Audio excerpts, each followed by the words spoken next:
నమస్తే. ఈరోజు మన స్టూడియోలో ప్రముఖ జ్యోతిష్య వాస్తు నిపుణులు శ్రీ లలితాదేవి ఉపాసకులు బ్రహ్మశ్రీ నానాజీ పట్నాయక్ గారు మనతో ఉన్నారు. గురుగారితో మాట్లాడదాం. గురుగారు నమస్కారం. శ్రీమాత్రే నమః. గురుగారు, శ్రీ విశ్వవసు నామ సంవత్సరంలో చివరిగా మీన రాశి వాళ్ళకి ఎలా ఉండబోతుంది? ఆదాయం, వ్యయం, రాజపూజ్యం, అవమానం, ఓవరాల్గా సంవత్సరం అంతా వీళ్ళకి ఎలాంటి ఫలితాలు ఉండబోతున్నాయి గురుగారు? చాలా చక్కగా అడిగారండి. ఈ విషయాలు చెప్తుంది నేనైనప్పటికీ కూడా చెప్పిస్తుంది సాక్షాత్ లలిత అమ్మవారిగా భావిస్తూ ఈ యొక్క లగ్నము లేదా రాశి వారి కనుక చూసుకున్నట్లయితే మనకి 5-5-3-1గా ఉంటుంది. మీకు పంచాంగం కనుక చూసుకుంటే అంటే ఒక 5 లక్షలు సంపాదిస్తే సంవత్సరం మొత్తం ఒక 5 లక్షలు ఖర్చు అంటే ఈక్వల్గా ఉంది. ఇప్పుడు ఎవరైనా సేవింగ్స్ చూసుకుంటారుగా, మరి వీళ్ళకి ఆదాయం పెరగాలి అంటే చేయవలసింది ఏమిటి చూసుకున్నట్లయితే వీళ్ళకి 2వ అధిపతి కుజుడండి. కాబట్టి ఈ 2వ స్థానాన్ని ఆ కుజుడు అగ్నితత్వ రాశి అయినందుకు నరసింహస్వామి కరావలంబ స్తోత్రం ఖచ్చితంగా వీళ్ళకి ఆదాయం పెరిగి తీరుతుంది. అందులో సందేహం ఏమీ లేదు. కాకపోతే ఏలినాడు శని ఉందిగా రాశిలో కొంచెం బద్దకిస్తుంటారు. ఆ బద్ధకాన్ని పక్కన పెట్టి కనుక లక్ష్మీనరసింహస్వామి చేసుకుంటే సహజంగానే లక్ష్మీనరసింహస్వామి ఆరాధన లేదా ఆంజనేయ స్వామి స్కందుడు ఆరాధన చేస్తే ఏలినాడు శని ప్రభావం తగ్గుతుంది ఫస్ట్. అలాగే 3-1 అంటే రాజపూజ్యం 3 మెచ్చుకునే వాళ్ళ సంఖ్య బాగుంది, అవమానించే వాళ్ళ సంఖ్య 1 ఉంది. కాబట్టి పెద్ద భయపడాల్సిన పని లేదు. మరొక విషయం ఏంటంటే సర్వసాధారణంగా మీనం వారందరూ కూడా భయపడేది ఏంటంటే ఏలినాడు శని రాశిలోకి వచ్చేసింది. నేను ఒకటే చెప్తాను ఎప్పుడైనా సరే, నేను చాలా వీడియోల్లో కూడా చెప్పాను, ఇక్కడ కూడా చెప్తున్నాను. మీరు ఎనీ సీఎం, పిఎం, ప్రెసిడెంట్లు అయిన వాళ్ళందరూ ఏలినాడు శనిలోనే అయ్యారు. ఇంకొంతమందికి ఇంకో భయం ఉంటుందండి, కాలసర్ప దోషం అని భయపడుతుంటారు. 140 మంది దేశ ప్రెసిడెంట్ల జాతకాలు నేను తీసుకొని చూశాను. వాళ్ళందరికీ కాలసర్ప దోషం ఉంది. అంటే కాలసర్ప దోషం మిమ్మల్ని ప్రెసిడెంట్ చేస్తుంది, ఏలినాడు శని మిమ్మల్ని సీఎంలో పిఎంలో కూర్చోబెడుతుంది. అంటే అది మిమ్మల్ని ఆపట్లే, మీ కర్మ ఏదో ఆపుతుంది. కాబట్టి దీని వెనకాతలు పడి మీరు భయపడకండి. అవేంటంటే జస్ట్ కర్మకారకులు వీళ్ళందరూ కూడా. కాబట్టి అవి ఉన్నాయి కదా అని మీ టాలెంట్ని మీరు తొక్కిపెట్టేసుకుంటున్నారు. ఇదేదో ఉంది, నాకు ఏలినాడు శని తగిలింది అని. ఏలినాడు శని అంటే ఏంటంటే కర్మ వచ్చింది, మీకు శ్రమనిస్తుంది. జ్యోతిషాస్త్రంలో ఎక్కడా కూడా శని వచ్చినప్పుడు వీడికి ఎందుకు పనికి రాకుండా పోతాడని ఏ గ్రంథంలో లేదు. చూపించండి నాకు కావాలంటే. శని వచ్చినప్పుడు ఏంటంటే మందుడు అంటారు. అంటే స్లో అవుతాయి వర్క్ ప్రెజర్ పెరుగుతుంది. రాశిలో ఉన్నాడుగా, సరే రేపు చేద్దాంలే, ఎల్లుండి చేద్దాంలే, పోస్ట్పోన్ చేస్తే ఏమవుతుందంటే అవకాశం ఇచ్చేవాడు అబ్బాయి ఆ వ్యక్తి రావట్లేదా ఇంకోటికి ఇచ్చేయండి అంటాం. అంతే కదండి, ఆపర్చునిటీస్ లూజ్ అవుతాయి. ఇప్పుడు మీరే ఉన్నారు, ఈ దీంట్లో ఎవరో మిమ్మల్ని యాడ్ అడిగారు, రేపు వస్తాను సార్, ఎల్లుండి వస్తాను సార్ అని తిరుగుతున్నారు. ఏం చేస్తాడు, అబ్బాయి ఈ ఛానల్లో ఏంటో రావట్లేదు, యాడ్ ఇస్తానంటే ఇంకోళ్ళు చూసుకుంటా అంటాడు. అంటే మనంతట మనమే బద్దకించి పోగొట్టుకుంటాం ఆపర్చునిటీస్ ఏలినాడు శని తిరిగేటప్పుడు. కాబట్టి ఇది గుర్తుపెట్టుకోవాలి, ఇది దూరం చేసుకోవాలి. ముఖ్యంగా శని ఎప్పుడైతే వచ్చాడో వెళ్ళేటప్పటికి జీవితంలో మనకు అన్ని నేర్పించి వెళ్తాడు అని అంటూ ఉంటారు. అవునండి. ఎందుకు నేర్పించి వెళ్తాడంటే ఏం లేదు, లాజిక్ అక్కడ. మీరు ఒక రూట్లో వెళ్తున్నారు రోజు, ఆ రోడ్డు ఏదో డ్యామేజ్ అయింది, ఇంకో రూట్ వెతుక్కొని వెళ్తారు. అంటే ఏమైంది, ఇక్కడ మీకు ఇంకో రూట్ తెలిసింది, ఆ రోడ్డు కూడా ఏదో డ్యామేజ్ అయింది, ఇంకో రూట్లోకి వెళ్తారు. అంటే మీరు ఒక గమ్యం చేరుకోవడానికి ఒక ఆటంకం కలిగినప్పుడు ఇంకో రూట్ తెలిసింది. ఆటంకం కలగకపోతే పరిస్థితి ఏంటి, మీకు జీవితంలో తెలియదు ఇంకో రూటు. శని భగవానుడు చేసేది ఏంటంటే చేస్తున్న వర్క్లో ఎక్కడో ఆటంకం ఇస్తాడు. అరే ఏమైపోయింది, జిమ్కి వెళ్తామండి, ఇది స్ట్రెయిన్ అయినప్పుడుగా స్ట్రాంగ్ స్ట్రెయిన్ అవ్వకుండా స్ట్రాంగ్ ఎలా అవుతుంది? ఏ వ్యక్తి సైకిల్ నేర్చుకునేటప్పుడు కింద పడకుండా నేర్చుకోలేడు. కాబట్టి ఏంటంటే ఇక్కడ శని భగవానుడి విషయంలో మీరు కొన్ని విషయాలు కనుక పాటించగలిగితే ఏలినాడు శని జరుగుతుందని ఏమీ టెన్షన్ పడక్కర్లేదు. ఒకటి, నిద్రపోకూడదు మధ్యాహ్నం పూట. ఇది మళ్ళీ కొంతమందికి ఎగ్జంప్షన్. ఎవరికంటే చిన్నపిల్లలకి ఎగ్జంప్షన్, స్త్రీలకి ఎగ్జంప్షన్, రోగిస్తులకి ఎగ్జంప్షన్. బాగా ఏజ్డ్ పర్సన్ 70, 80 ఏళ్ళు, 60 ఏళ్ళు ఉన్నాయి, వాళ్ళకి ఏం కాదు. కానీ మంచి ఎంగులో ఉన్నాం, బద్దకిస్తున్నాం, శని ప్రభావం పెరుగుతుంది. డైలీ మార్నింగ్ ఈవినింగ్ దీపారాధన చేసుకోవడం, గోసేవ చేయడం, గోవులకి బెల్లం తినిపించడం, శివాలయంలో నూనె దానంగా ఇవ్వడం, మన కిందన పనిచేసే వాళ్ళకి రెస్పెక్ట్ ఇవ్వడం, వాళ్ళకి ఏదో ఒకటి వాళ్ళ ఆనందించడానికి ఏ పండో ఫలమో 100 రూపాయలు ఎంత వేసి వాళ్ళు ఆనందిస్తారు. శ్రమకారకుడు శని. మీరు వాళ్ళని ఎప్పుడైతే ఆనందం పెట్టారో శని ప్రభావం పడదండి. ఇవి చేయండి, ఏలినాడు శని ప్రభావమే పడదు. అది అలాగే వీళ్ళు ఇప్పుడు ప్రజెంట్ శనితో పాటు రాహు కూడా లగ్నంలో ఉన్నాడు. ఊహలు పెరుగుతుంటాయి, ఏదో జరిగిపోద్దేమో, గాల్లో మేడలు కట్టకూడదు. ఆ లగ్నంలో ఎప్పుడైతే రాహు ఉన్నాడో, సప్తమంలో కేతు ఉన్నాడో, ఈ కేతు మారే వరకు నా సజెషన్ ఏంటంటే వివాహం జోలికి వెళ్ళకూడదని చెప్తాను. జూన్ తర్వాత వెళ్ళండి. లగ్న రాహు సప్తమ కేతువు కదా, ఈ జాగ్రత్తలు ఖచ్చితంగా తీసుకోవాలి. అదొకటి.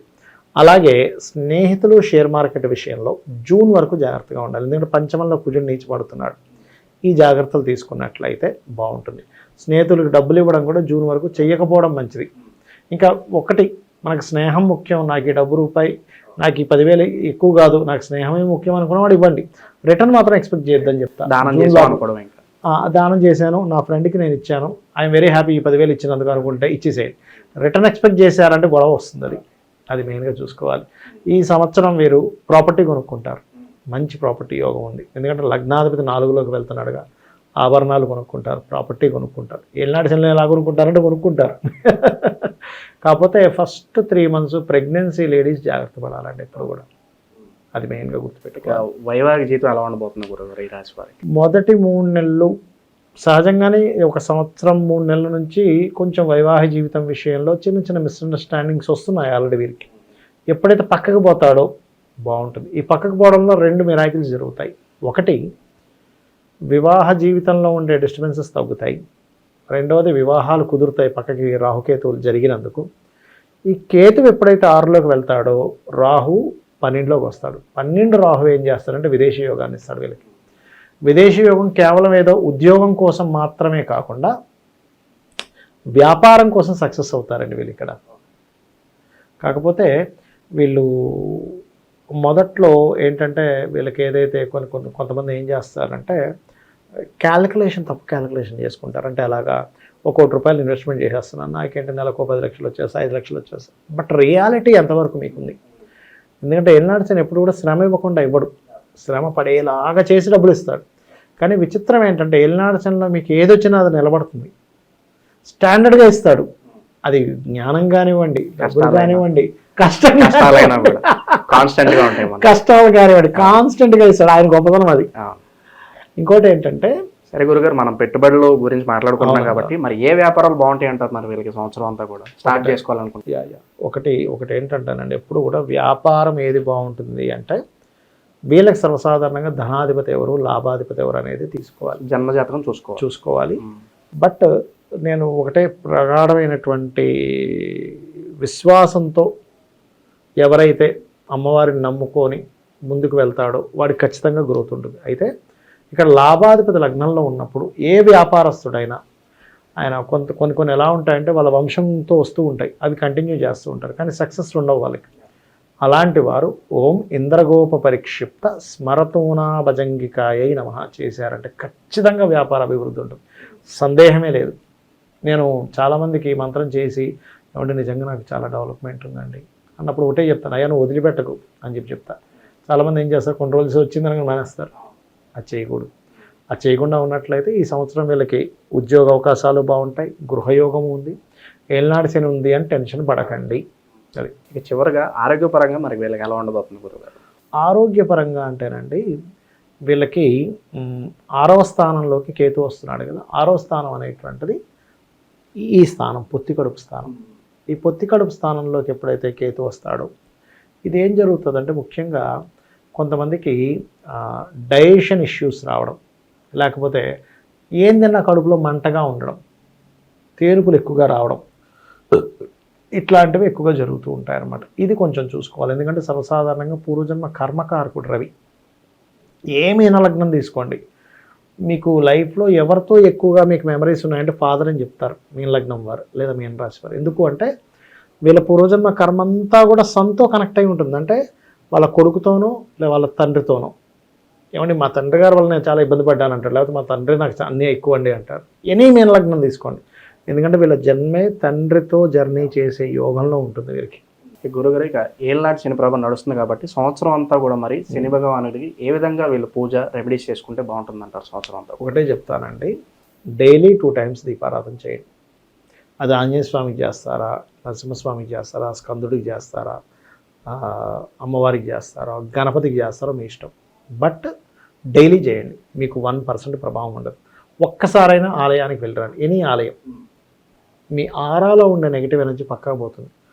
వారానికి ఒక్కసారైనా శనివారం గోశాలకు వెళ్ళిరండి.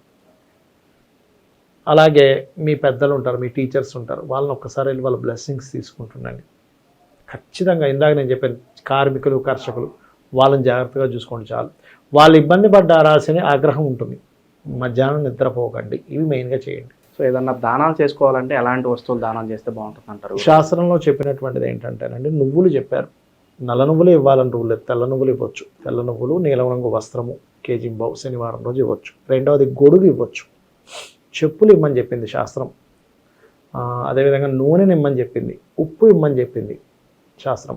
ఇట్లాంటి పదార్థాలు చక్కగా ఇవ్వచ్చు మీరు. సో ఈ మేన్ రాశి వాళ్ళందరూ కొత్త సంవత్సరంలో సుఖ సంతోషాలతో ఉండాలని చెప్పి మనస్ఫూర్తి కోరుకున్న గురుగారు. ధన్యవాదాలు. శ్రీమాత్రే నమః.